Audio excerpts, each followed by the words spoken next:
One day, the teacher tells my mother that she didn't think that I was going to go very far in life. She didn't think that my inability to stay focused was going to be a huge detriment of mine.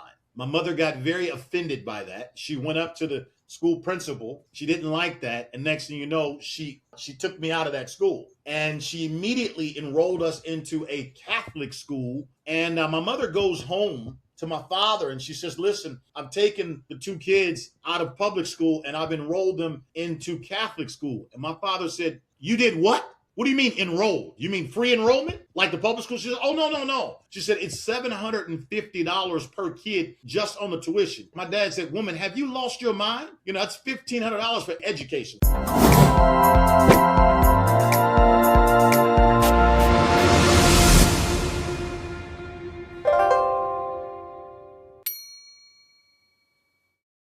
Ladies and gentlemen, welcome to another episode of Revenue Playbook Chronicles. I am your host, Gene Lighting. Boy, do we have a treat for you today. This is a different podcast than I've done in the past. Today's guest is living proof that your future isn't determined by where you start, what your GPA is, or even whether you finish college or not.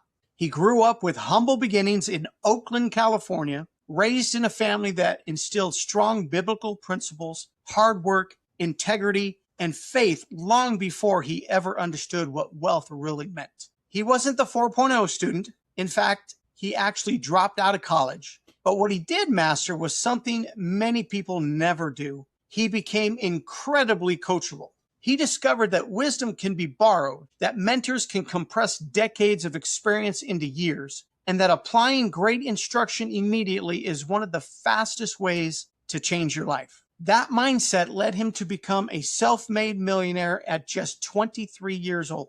Over the years, he's built businesses in real estate, mortgages, eventually earning the trust of some of the world's most successful entrepreneurs, investors, and ultra high net worth families. Today, he spends his time working alongside billionaires in the worlds of finance, commodities, and global opportunities. I'm telling you guys, yesterday he showed me a client that he had almost $2 billion in a single transaction, and he does deals like this every single day. That is incredible. Did I mention that he came from nothing to doing billion-dollar transactions to the world's elite? Now, if that sounds intimidating, don't worry about it. Around many circles, he's also known as the California Kid. And if you spend any time 5 minutes with him, you've probably heard another nickname called Mr. Good Time. He has a way of making even the biggest conversations feel personal, genuine, and surprisingly fun. But here's what makes the story so different. Money was never the destination. His vision has always been much bigger than building personal wealth. It's about creating kingdom impact, helping move billions of dollars back into the God's kingdom to fund ministries, transform communities, and equip people to fulfill their purpose. Now, whether you're an entrepreneur, a leader, someone searching for wisdom, or simply someone looking to build a life of greater significance, today's conversation will challenge the way you think about success, about stewardship, relationships, and purpose. So grab a notebook, put on your seatbelt. You are going to need it today, for we are going for a ride. You may laugh a little, you may think a lot, and you just might walk away seeing your future differently. Please join me in welcoming Romacio Fulcher. Romacio, hi, welcome, and thank you for joining us. Gene, hello, my friend. Thank you for having me. You know what? When I found out you were coming on this show, I was ecstatic. I could not sit still. And look at that. I even had to put on a little jacket just for you. I see, man. I feel so underdressed, man. But first of all, kudos to you, man. Congratulations on a new direction, a new venture. I expect this to be nothing short of absolutely extraordinary in terms of you now in the podcast space. Well, thank you so much. It was a push from the good Lord, getting out of my comfort zone, and me being obedient, I feel, is going to help this whole entire process. I enjoy it. You're right, man. Obedience is better than sacrifice. But as you said in the intro, my name is Mr. Good Time. Let's have a good time, ladies and gentlemen. Let's do this thing. Awesome. So, Romacio, I know we want to get into the success of what you've been doing. Great. But before we do that, I want to know who Romacio is. Maybe we can just start out with maybe like what type of upbringing did you have? What kind of background did you have as a child? You know, I come from East Oakland. I am one of 5 boys. My mom and dad were married my entire life. We grew up with very humble beginnings. We didn't have any money, man. The biggest year financially, my mom and dad combined ever made was about 160,000 in 1 year combined. And so I grew up in East Oakland. I was in church. I was in church majority of my life because my parents were very strict. They were very, very strict, strong Christian family. And that's pretty much the story on that. So I believe you started in public school and you changed. And can you kind of tell me how that transaction went a little bit? Yeah, funny It was story. interesting. Yeah, funny story. My father, he did not have a father. Meanwhile, my mom, she grew up in a household with her mother and her father. So she had great structure. My mom comes from a very solid, strong Christian family. My dad, not the case, right? This was his first time doing the whole children thing, right? And he's got 5 boys. And so my father was he was a flooring contractor, right? Started off cleaning carpet, then laying tile, linoleum, started residential, and then moved up to the commercial space, right? And so my dad literally didn't make a lot of money. So, every dime mattered to him. So as far as education, my father felt public school was just fine. So here it is. I'm in a public school and, I literally had a hard time staying focused. I don't know if I had ADD or if it was just BAD. I'm not quite sure, but I know it was one of those. And so one day the teacher tells my mother that she didn't think that I was going to go very far in life. She didn't think that my inability to stay focused was going to be a huge detriment of mine. My mother got very offended by that. She went up to the school principal. She didn't like that. And next thing you know, she took me out of that school, me and my brother, my younger brother. And she immediately enrolled us into a Catholic school in East Oakland called St. Pascal's. And that's the school where Jason Kidd, one of the NBA all-time great basketball players, we went to school together. And my mother goes home to my father and she says, listen, I'm taking the 2 kids out of public school and I've enrolled them into Catholic school. And my father said, you did what? What do you mean enrolled? You mean free enrollment? Like the public school? She said, oh, no. She said, it's $750 per kid just on the tuition. She said, my dad said, woman, have you lost your mind?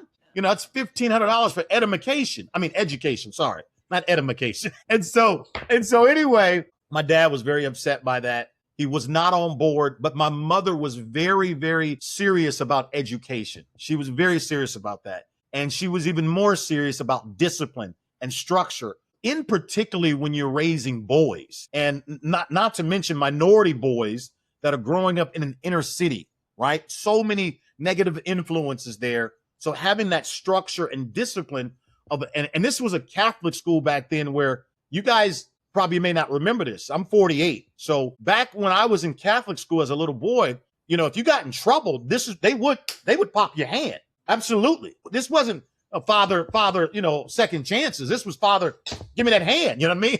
So yeah, it was some serious structure in the school, but all in all, Gene, I'm grateful for how we grew up. That is awesome to hear. I have a question about the ADHD, ADA, BAD, whatever it is. Did that make you feel inferior or like you had more things to worry about than the average student? 100%. Literally, school was very tough for me. Very tough for me. I tried hard. I really did, but it was just very tough for me. And as a young man, to be honest with you, you feel kind of slow. You feel kind of behind. You feel kind of stupid in some regards when you compare it to mainstream America. Mainstream America celebrates, they celebrate academics. And I had nothing to celebrate about. Right. At that time. So you can imagine as a young fella, my self-esteem is in the toilet. I'm not feeling too good.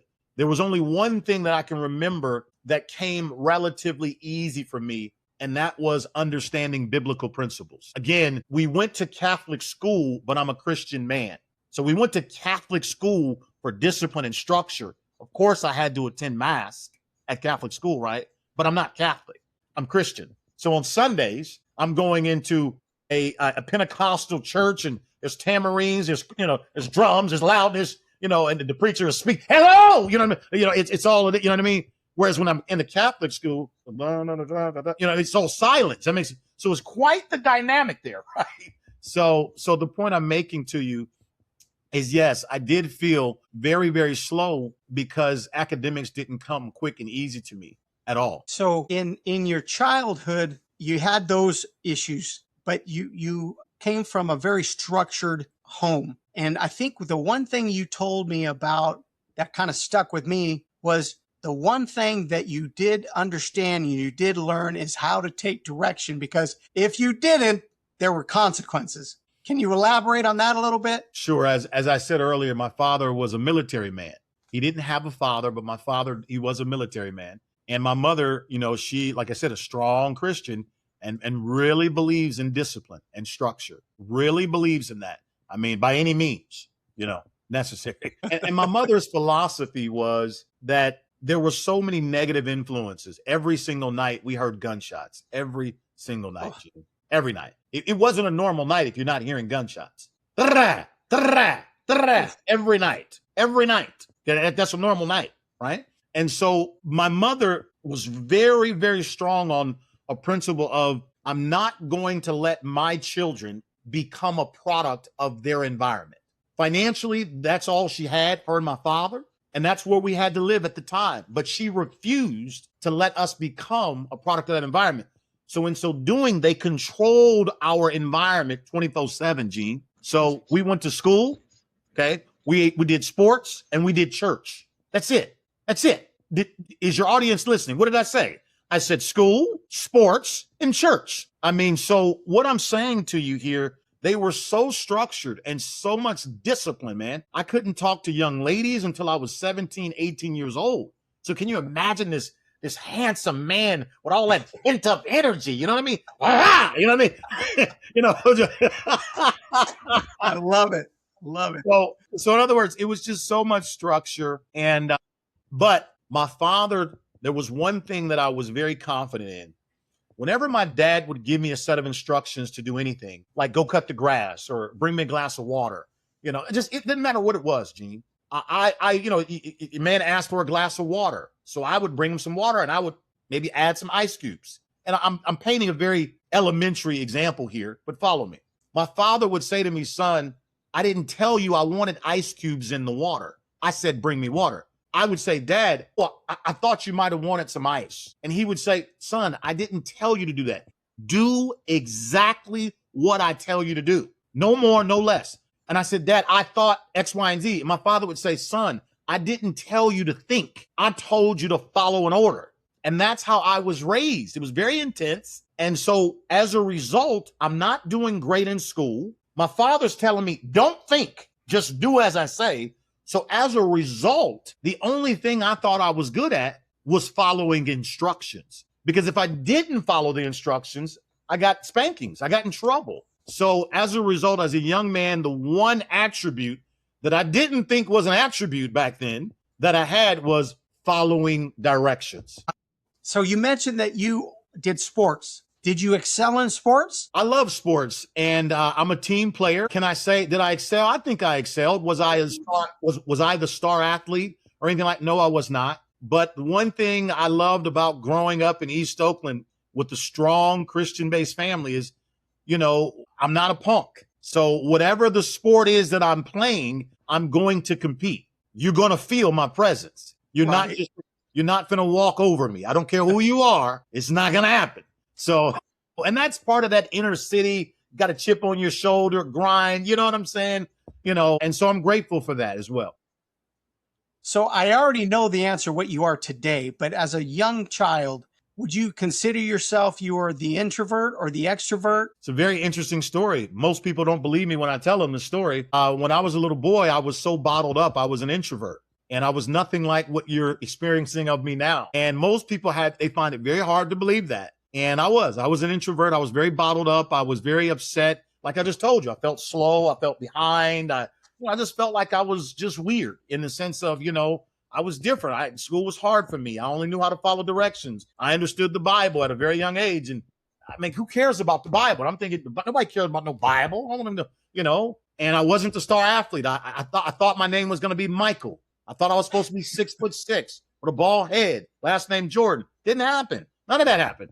So I'm feeling a bit, just weird, right? And so yes, my mother used to work with me a lot on talking because I was so bottled up. They put me in therapy sessions and stuff like that. I would sit in the therapist's office. I'm fine. Everything's good. I had nothing to say. And my mother she kept engaging me by asking me questions, forcing me to, open up and share my feelings and my thoughts and all this type of stuff. I was like, Mom, I don't feel like talking.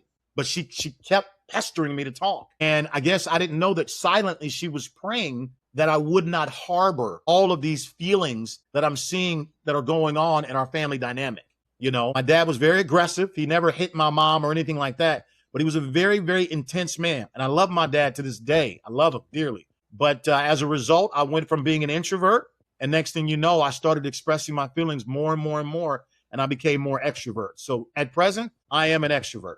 And the difference I tell people is quite simple. An introvert is somebody that when you ask them a question, the introvert is going to take a moment.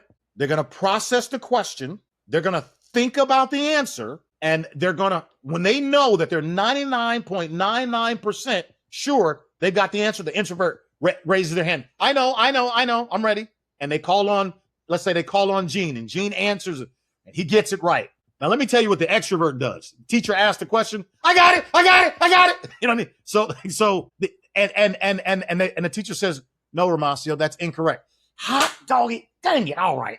Okay, next question. Next question comes. Okay, I got it. I know it this time. I know. So the extrovert, the difference is we think out loud. We process out loud. You see what I'm saying? Right. And literally, we just basically live our lives out loud.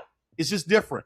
So, but we're not worried about if we get it wrong or right. We just move on, So one last question before we get into the beginning of your adulthood is growing up with a name of Romacio with all of your issues that you've had, that probably couldn't have been as easy either. Man, when I was a little boy, Gene, I hated my name. Why? Because every person you talk to, they had a name like Gene, Mike, Tom, Sam, Damien, you know what I mean? Thomas, Luther, you know what I mean? Just basic names. Michael Jordan, Bill Cosby, Bob Smith, Magic Johnson. I mean, and so I just immediately, again, came from a low vibration, a low self-esteem, and I immediately thought, oh, I'm never going to be successful. Everybody called me Romacio, Romeo, Romacio. I mean, goodness, my name got butchered every which way from Sunday. I thought maybe I was, kin to a slave because literally they could never get my name right. So I just immediately thought crazy. I was an outcast. Crazy. In fact, I have just a little problem because my last name's Lytle and they want to say Little. Nothing like Romacio. So yeah, my name. All right. So let's get into how you started developing as a young man. How were you introduced maybe in the sales side out of high school? Like, how did that begin? Because at what point did you become that extrovert and get out of being the introvert? Two things in particular, Gene. Number one, I love people. And I've been like this my entire life where I've had such an infectious love for people. I love to make people laugh. I love to make people smile. I just, at the heart, at the core of my heart, I love Jesus. I love God. And as a result of loving God, you love people. There's no way that you can say that you love God and you hate people because God is who created people. So I love people, number one. Number two, the second thing is basically I literally, as a young man, I always knew that it was very frustrating to me that we didn't have any money.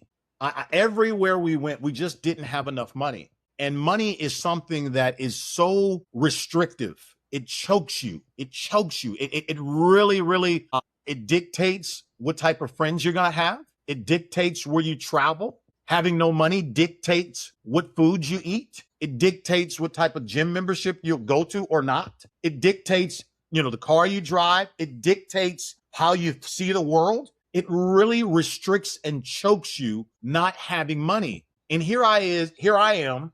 I had this huge abundance, this huge love for people. You know what I mean? But everywhere we went, we were the family we didn't have enough money. And so as a young boy, I always said to myself, if I ever get an opportunity to make, some really good money, man, I'm going to do some special things for people, because I don't like seeing how everybody is just, uptight. And, you know what I mean? And when you don't have any money, it just affects you big time. I don't care who you are. There's a reason why God talks more about money in the Bible than any other subject in the Bible. That's a fact. Okay. Wow. Didn't know that. Yeah, that's a fact. Okay. And so it's important. Money is a tool. And so for me as a young boy, what I didn't think that I was smart, but one thing I believed in was mentorship. I didn't know it was mentorship back then. What I would do is I would find someone that had what it was that I wanted. Now, mind you, I'm in the inner city of East Oakland, and I'm looking at family members and friends. And one in particular family member of mine, he was an entrepreneur. He was an ex-football player. He only lasted in the league maybe 1 or 2 years. It didn't last long. And he was selling tennis shoes. It was tennis shoes, like knockoff tennis shoes that had a slight defect at discounted prices. And I saw him becoming successful and making really good money. And I basically said, hey, his name was Randy, his cousin of mine. And I said, hey, listen, I would love to learn how to do what you do. Can you teach me and show me how to do this? And basically he showed me how it worked. I started selling tennis shoes out the trunk of my car. Okay. And my prices were $40, $50, and $60. And I would get a case of shoes for about $1,200. And it was about 14 pair of shoes in there. And I would turn that case that I paid about $1,200, I would turn it into about almost $3,000 when all the shoes were sold. Wow. And so that was my first extent of trying to have a little success, to make some money. I was just determined I wanted to make some money cleanly. Well, cleanly is kind of an important word in that whole thing. I don't look good in orange.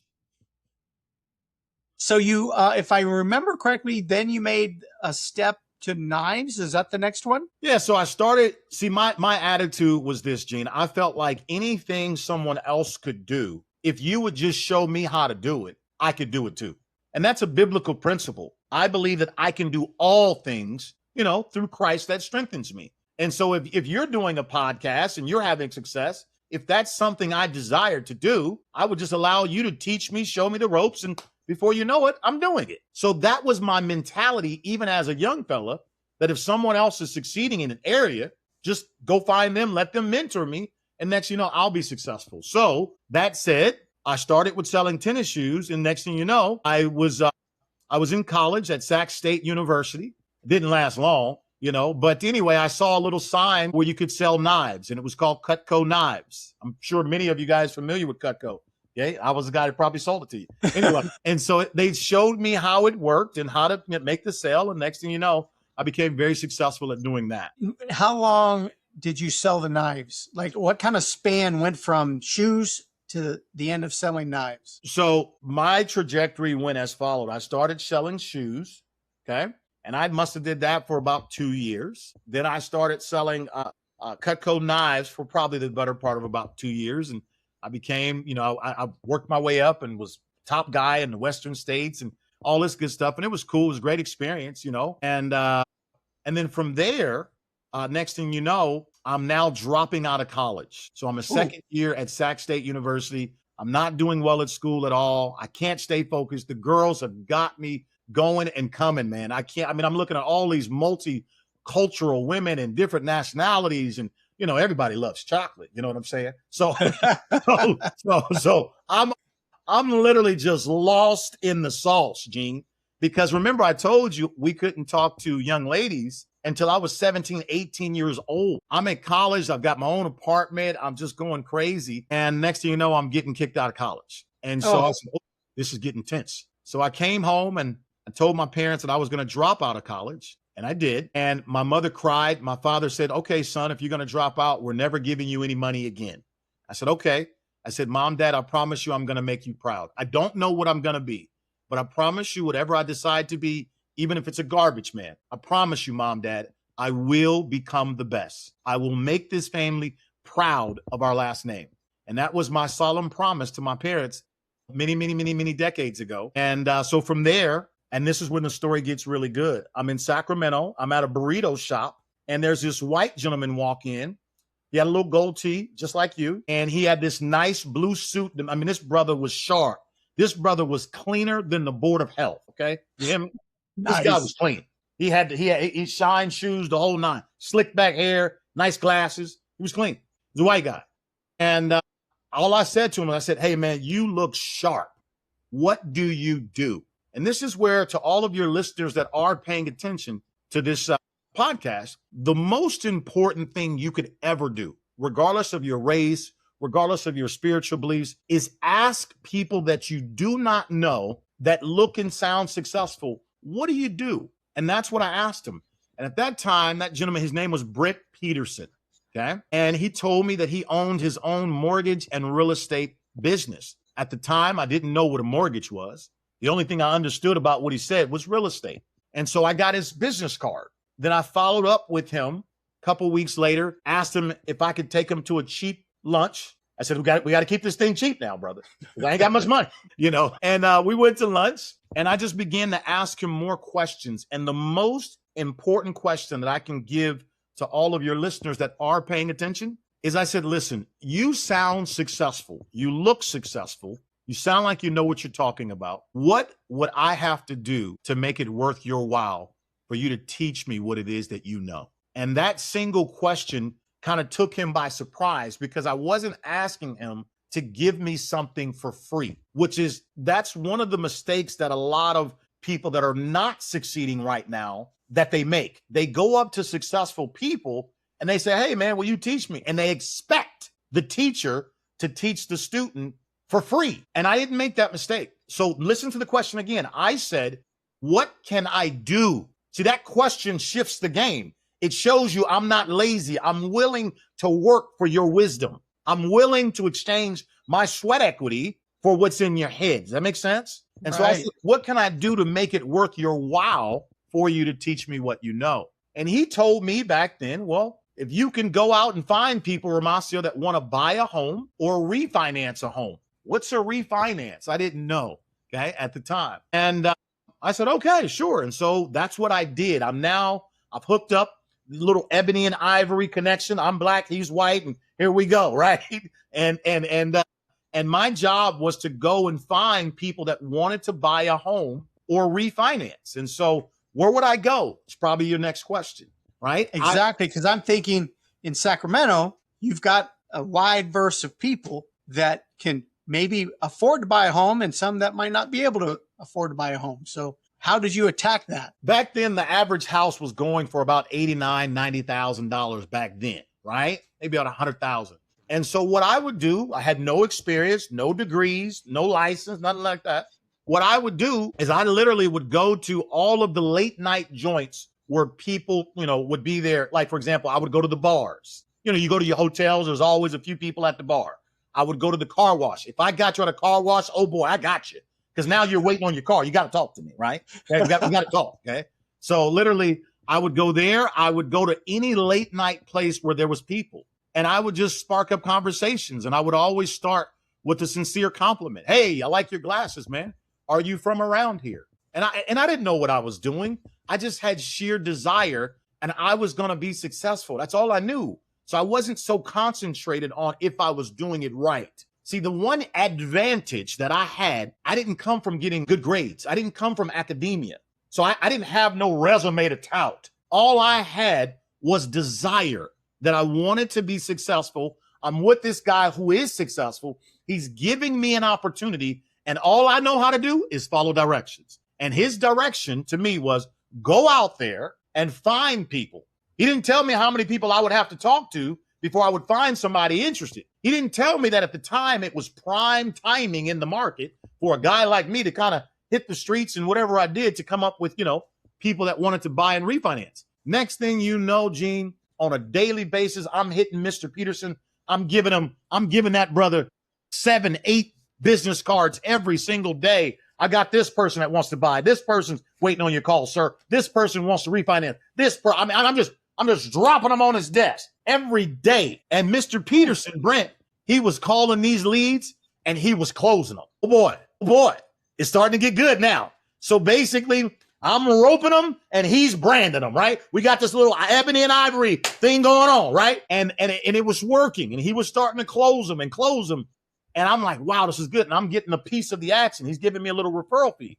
Remember, I didn't have any money. Man, the next thing you know, we kept doing that and kept doing that. And I started to really learn the business of mortgage and real estate. And I started making some money, some good money. And I mean, some really good money. And next thing you know, as fast forward years progressed, next thing you know, I ended up leaving Mr. Peterson, and I ended up starting my own mortgage and real estate offices here in Sacramento, Folsom, Roseville, that sort of thing. And we did very, very well. Next thing you know, I look up and I'm 24 years old and I'm becoming a multi-millionaire now. And this is crazy. This is like no one in my family had ever made $1 million ever. And I'm the first one to do it. And it's all because of God's grace. Number one. Number two, I found people that had what I want, in this case, Mr. Peterson. And I just did exactly what I saw them doing. And so what I would say to your audience, to make this relative for them that are listening, I don't care who you are, where you are, what country you're in. It doesn't matter. The question is the following. Do you want to be more successful than what you are right now? Do you want to be more successful than what you are right now? Then it's really simple. Number one, find people that are at the top of their game at what they do. Where would I find the people? How about the internet? How about Instagram? People are like dust. They're everywhere. Find people that have what you desire. Doesn't matter. Do what you got to do to get to those people and ask them the $1 billion question. What would I have to do to make it worth your while, ma'am, sir, for you to teach me what it is you know? I don't want you to give it to me for free. I want to earn it, baby. I want to earn it, right? And so when you talk to a professional like that, boy, you've already distinguished yourself. This guy is different. And people respond to that energy because you're not asking for something while giving nothing. You're now saying, hey, I want to earn your wisdom. And that's how I've gotten to the level where I'm at today. It's nothing fancy. I'm nothing spectacular. I'm not. The greatest gift about me is I love the Lord, one. And two, I love people. And three, I know how to follow directions. That's it. I don't have any bright ideas for you guys. I'm sorry. That's the next podcast. I've just taken the system. Yeah, I've just taken the system and made it work. There you go. You're making it work. You're working the system. I love it. I absolutely love it. Now, is it about this time in your life where you basically kind of have that God-given vision that's motivating you for what you are trying to do today? Or does that come a little later? So what happens is this. Listen, for those people that are listening, write this down. Mentorship is wisdom without waiting. I like to keep things, I'm an excellent teacher, okay? Because I'm an excellent student first. And I like to keep things very simple for all your listeners. I hate complicated stuff.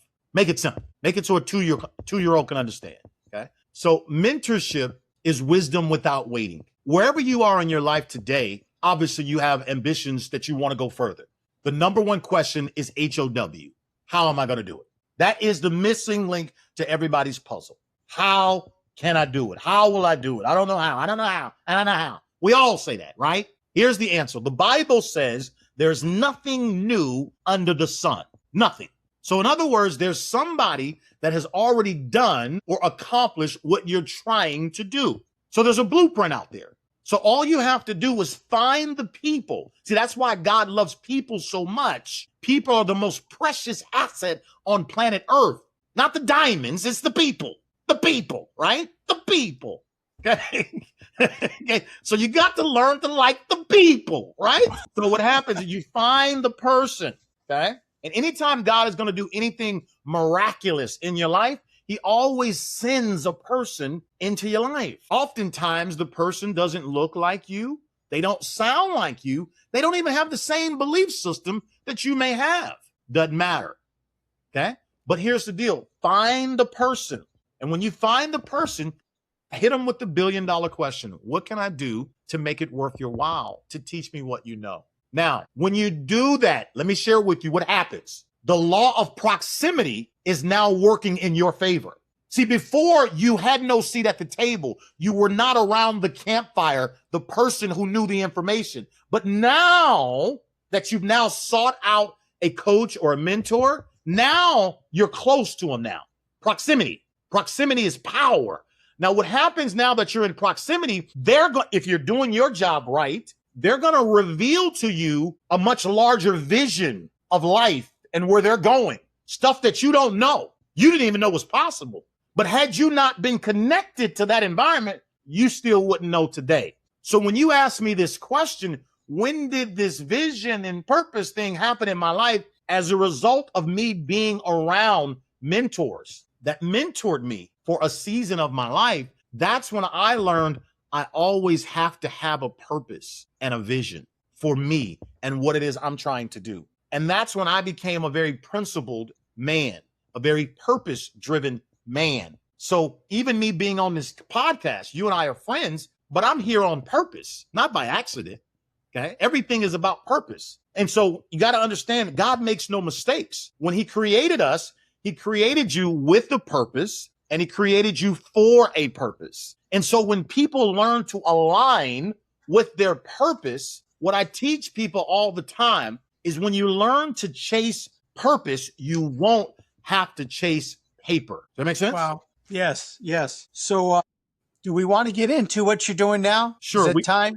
Hey, listen, like my son says, Daddy, it's about that time. Because what I want to focus on is what is happening after what you're achieving today, of what you're actually doing. Because I remember you telling me you're giving away $10 billion, and that's where I want to focus our time. Okay, let's do it. So you want me to kind of just give you kind of a synopsis of what it is that I do? All Absolutely. Right. I don't mind doing that. I do want to set a couple ground rules just so that it comes off correctly for the listeners. There's going to be a couple things that I cannot get into, such as, number one, I cannot disclose any of the people that I work with, their names, and I'll tell you why in a moment. Two, I can't get into how much money that myself or that we are making from doing it. Those two things, I am not allowed to publicly discuss those things. So I just want to set the record for anyone listening so that you know. But short of that, let's just kind of back up. And so I stayed in the mortgage and real estate business for probably about 17 years, made a lot of money, had some great success. And then I moved from there. I moved from there into a different industry, totally unrelated of mortgage and real estate. And within that industry, my focus was to build large sales teams of different men and women all over the world. And we would move various products and services. And we would do that in a systematic way. And it took me a long time to master that, but I became really good at it. I became one of the best in the world at doing it. And so as a result, I built a large organization of about 750,000 people within 50 different countries. I was in that profession for probably about the better part of about 16 years. And collectively, we did billions and billions of dollars of sales. Okay. And so all that sounds great, but the best part of that specific industry, and I'm specifically talking about network marketing, or you may call it relationship marketing or multi-level marketing, call it whatever you want to call it. Okay. It's a beautiful business model and it teaches a lot. The best and the most success and the biggest things that I learned about that business, Gene, is when I was not succeeding. Not the money and all the millions of dollars and all that great stuff that we made, but it was when I was not succeeding and what it was building in me and all the various different things that it was teaching me about business. Look, you own a business, Gene, you own several businesses. And, the idea of owning a business, it sounds really great. But once you get in business, for you to have a successful business, there are many facets of business, many. I don't want to break it all down now, but there are many. It's much more than just selling a thing. If you want to do well in business. Well, network marketing, it teaches you all a good network marketing structure. It teaches you all of the mechanics inside any business. Now, I got to tell you, in network marketing, there are a lot of people that fail at it. Okay. There are a lot of people that fail at it, but that's no different. There are a lot of people that fail at podcasting. There are a lot of people that fail at anything in life. There are a lot of failed doctors. A lot of people, failures everywhere you look. The question is what are you going to do? It's your life, right? And so for me, I'm a winner. I win in everything I do. I only hang around winners. So I expect myself to find a way to win. And that's what winners do. So I'm learning, and it took me a long time to master all of the mechanics of dealing with people. I'm talking about human psychology, what drives human behavior. I'm talking about different people's personality, how to develop leaders, right? I'm talking about how to scale a business, vision casting. I mean, every overcoming objections, the whole kit and caboodle, Gene, of how, regardless of what your business is, the mechanics in business are virtually the same, right? From how to build, how to launch, you know, how to nurture. I mean, we can talk for hours, but all network marketing was a much better training ground for me than mortgage and real estate. Mortgage and real estate, I just plugged in. I did what the boss did. I started making a lot of money. The problem with that is you start buying your own press clippings. You start thinking you're all that because you're making, a few $100,000 a month or whatever it is, right? Well, network marketing will humble you real quickly because your organization and the sales that you are not doing is a reflection of what you're not, of what you're not doing. So right. the truth is right there in your organization. You can see if we ain't getting no sales, I must not be that good. Does that make sense? And so long story short, I learned a lot there. What I did not know that as I was traveling all around the world, like I said, 50 countries, I built a massive organization. I'm very proud of it. It was a lot of hard work and sweat, and tears. Yes, and tears. Took me a long time, but we did it. We did it. And I'm very proud of it. I'm not ashamed of it. One of the best on planet Earth to ever do it. And it feels really good to be able to say that and to know my resume speaks for itself. As a little boy say, I got the receipts. I got the receipts, G. I got the receipts. Perfect. So it felt really good. But what I didn't know is I didn't know where God was taking me. And that's why I want your listeners to know it's a journey. It's a journey. And so many years ago, I pivoted into what it is that I'm into now. I'm just kind of cutting through some of the fluff and getting right to the meat of it. And I'm in the finance space. I'm in the commodities space. And I'm in the trading space. Now, I understand that what I do right now is probably going to be applicable to less than 1% of your listeners that are listening. So I don't mind, talking about this for a few moments, but, we don't have to stay on this very long because I don't want to be perceived like I'm here to gloat and, blah. I want to contribute. I want to give. I want to teach what it is that we're doing and how others can do it too, right? I don't want to be the centerpiece of this deal here, but I will tell you this. Remember when I was a little boy, I told you that money is the number one thing God talks about in the Bible. He talks about money more than anything else because money is a tool. And I told you I love people, right? I love people. And so what I decided to do, I got involved in finance. I have no license, no degree, none of that, I really wanted to study and understand how money works, how money is created, because I have some huge things that we're going to do.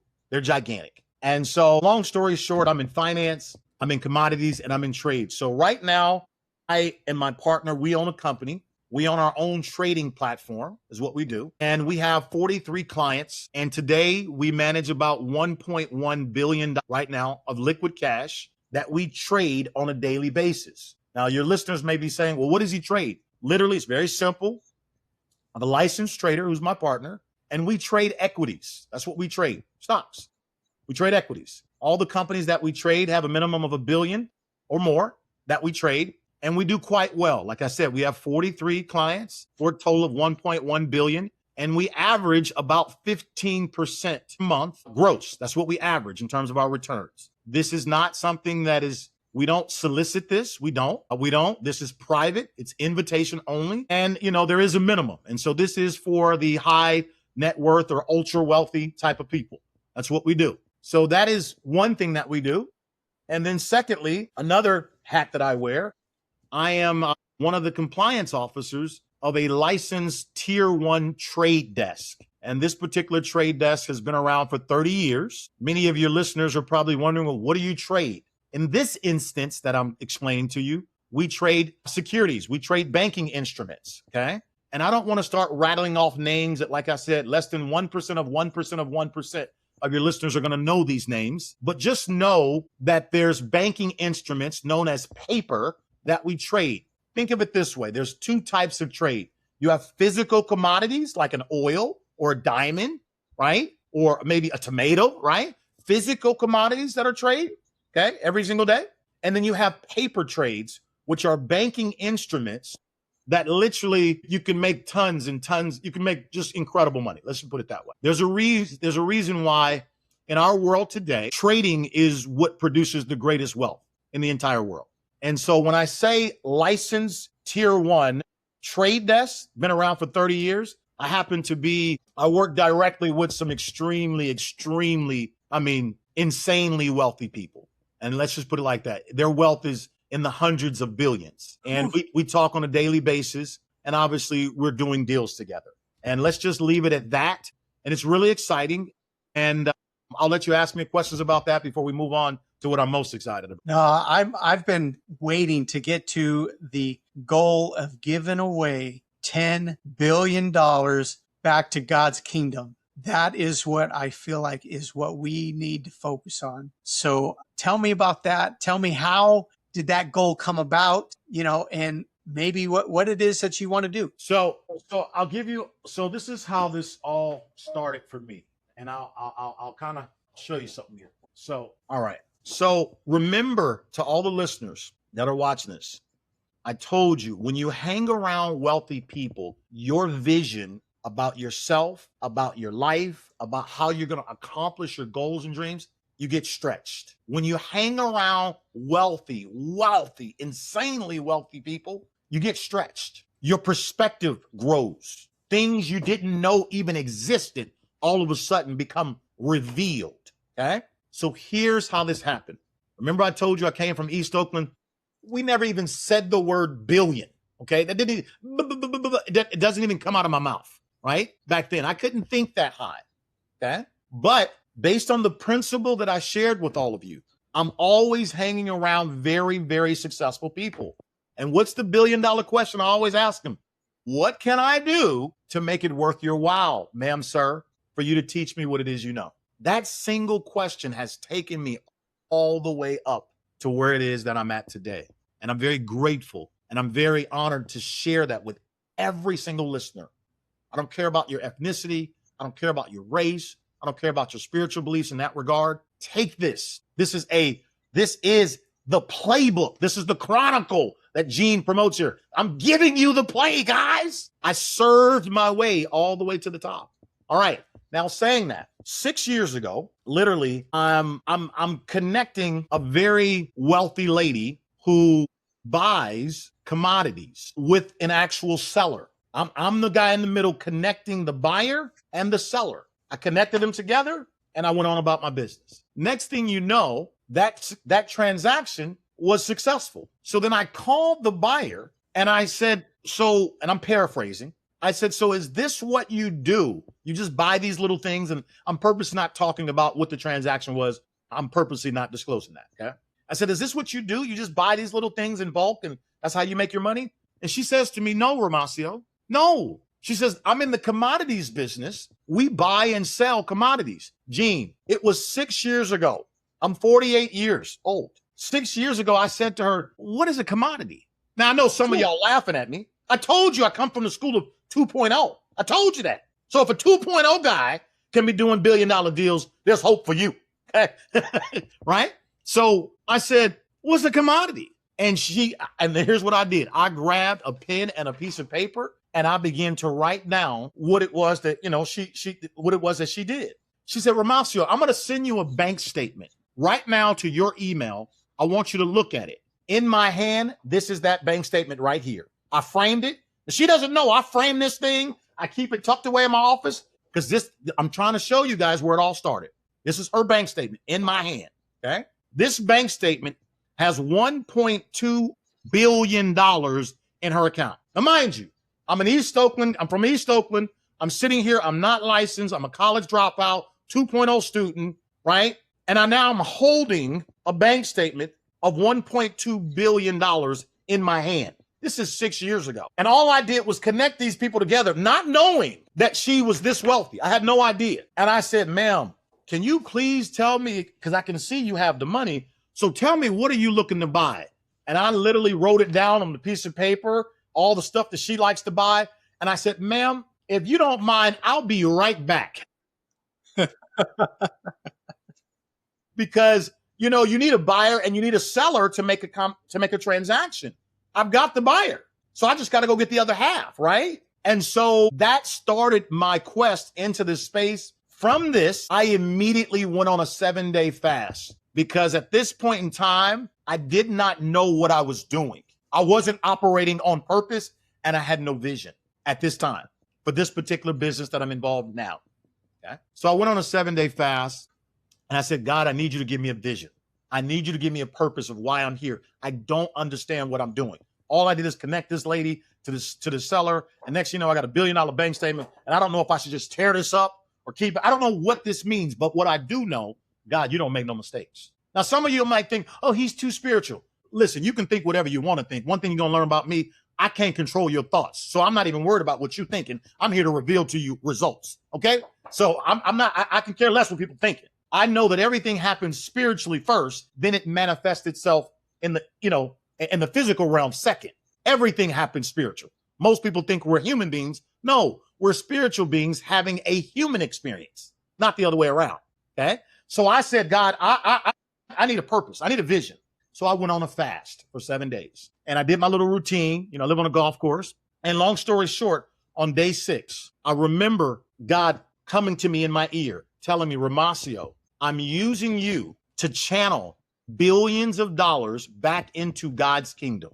And the first response I said, Gene, is I looked up and I said, God, don't play with me. If this is truly you, I need you to confirm this. And I need you to make it so clear that a blind man such as Ray Charles can see it.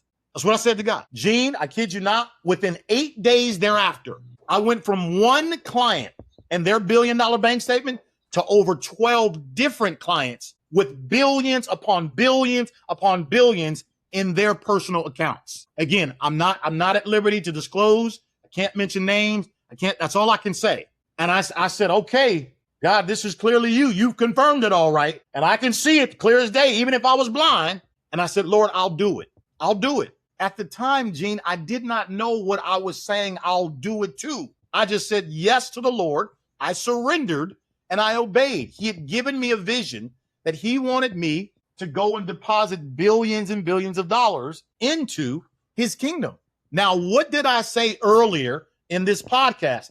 I did not know how I was going to do it. And you don't have to know how you're going to do it. All I had to do was surrender, number one.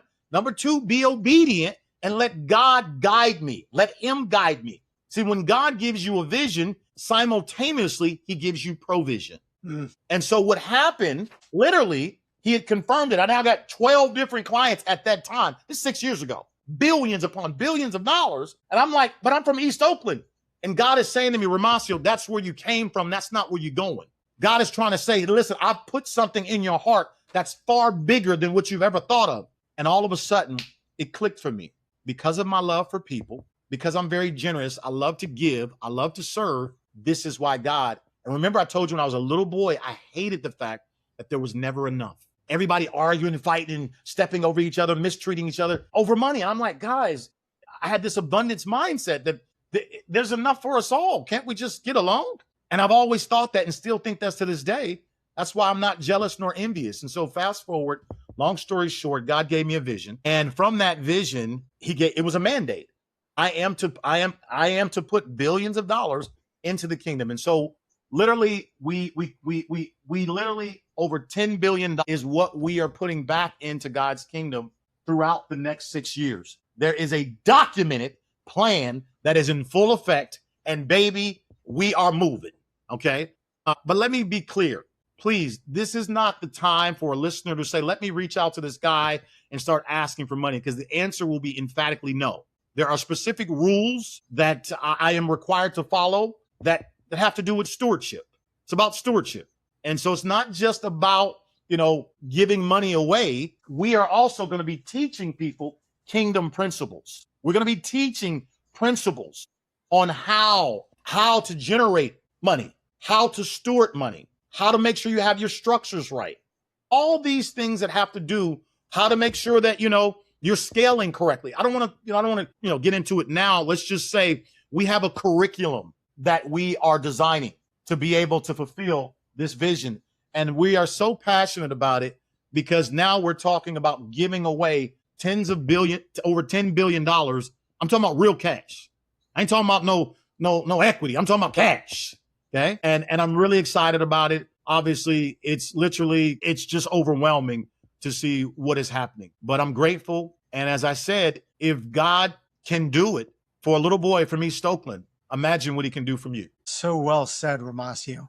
I think it's just it's intriguing. It's amazing. It's kind of over my head, like you wouldn't believe, but I thank you for being the person you are and what you are going to achieve. It's not if, it's when, right? And I'm so excited to see what happens in the future. Do you have any last words you would like to say to our listeners before we go? All I would tell your listeners, I know that, a lot of people sometimes, I know what it's like to be broke. I've been there.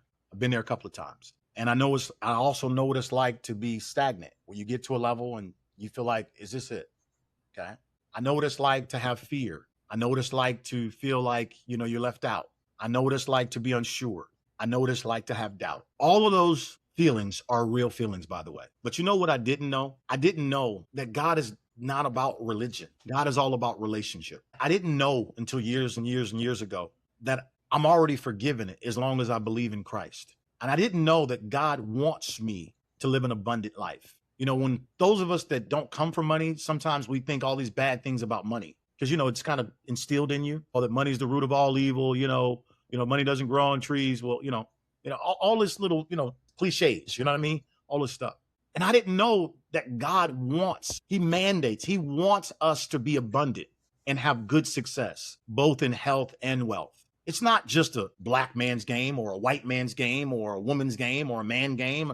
It's not just a Catholic game or a Muslim. No, man, God ain't got no respect of people. God has no respect of man. What God will do for one in principle, he will do for another. And so I guess what I would say as a last parting words to the people is develop a relationship with Christ. Look, I said develop a relationship. I didn't say go to a building. Let me be real clear. He's talking about church. Listen, Linda, listen. I said develop a relationship. A relationship is where you spend time. And listen, you ain't gotta be all holy and dress like this and be all Poindexter. No. Hey, Lord, it's me. It's your boy Moss. You know everything about me. Lord, I need help. I want to have a better life. I want to have the life that you said that you promised I could have, but I don't know how to do it. See, all God is looking for is someone to be willing to be willing. He's not looking for a perfect person at all. I'm so flawed. You see, this thumb is different than this thumb. You see that? I blew it up with a firecracker. Okay. See, but you know what? This is my special thumb. If you ever need me to unlock something hard, oh boy, this thumb right here, it can take a beating. If it can survive a bomb, it's going to be all right. You see what I'm saying? So, God, I'm not perfect is my point, and neither are you guys. The biggest thing I can tell you, I'm nothing special. The only thing I did is I chose to believe in God's principles. I chose to trust him. Life has not been perfect at all, but life has certainly been purposeful and meaningful. And I'm in love with people. And I think that when you really have a love and a passion for people, you're not trying to cheat them. You're not trying to lie to them. You're not trying to manipulate. You're trying to honestly serve people. People can feel that. And what comes from your heart, it goes to their heart. And I'm going to tell you something, guys. At the level that I'm at, which is the top of the food chain with billionaires on a daily basis that I interact with, I talk to them. Okay. People don't care about your resume. They care about what you can do for them, how you can serve them. So take this and remember this. Servitude is how you get to the top. You serve your way to the top. And here's the principle as I leave you guys. What you make happen for others, God will make it happen for you. One more time. What you make happen for others, God will make it happen for you. And so I am a product of servitude. I just serve my way to the top. God knows about all of my private dreams and ambitions and everything I want to do. And he opens doors for me where people come into my life way smarter than me, way wealthier than me. And next thing you know, we're doing things together and, oh my God, this is happening. It's real. So what I'm telling you, develop a relationship with Christ if you don't already have one. And if you do have one, push in deeper. Some of you are selling yourself short. You think it's good enough just to say, oh, I believe in God. That's not good enough. Just to say, I believe in God. I'm talking about learning how to develop the faith of God, like David did, like Moses did, like Abraham did, right? I'm talking about doing great exploits, not waiting on God to do it. God's done. He's finished. He created the whole world in 6 days and rested on the 7th. He finished. God waiting on you. So what he wants you to have the faith of God, not the faith in God. There's 2 different things. Faith in God is saying God can do it. God is saying, no, daughter, no, son, you're royalty. I want you to have the faith of God. I want you to act like God. I made you in my image, says God. Now go out there and be courageous. Go out there and be courageous. Go out there and be courageous. Act like God and watch what happens. Go speak to things that aren't as though they were. Declare that this was her billions of dollars. And soon, very soon, I'm going to have my own billions of dollars, right? Because I'm hanging around billionaires. So I must be next. Does that make sense? And those are my parting words. I love you guys, literally. And if there's anything I could ever do to help you in any way, let me know. But in closing, Gene, I'm super proud of you for being obedient to chart this new path for you in the podcast world. And thank you, brother, for inviting me on. This has been great. No, thank you, Romacio, for being available to be on this podcast, because I think our listeners are going to benefit from this. And I think it's just absolutely amazing. Even I'm learning after every single podcast that I'm doing. So again, thank you. It's been an honor, and I can't wait to see what's happening in the future. And for those listeners of you listening today, thank you for watching another episode of Revenue Playbook Chronicles. If you like our content, please like, share, comment, whatever buttons you have down there, push all of them if you can, because it really helps our channel. Again, we will see you guys on the next one. You got it.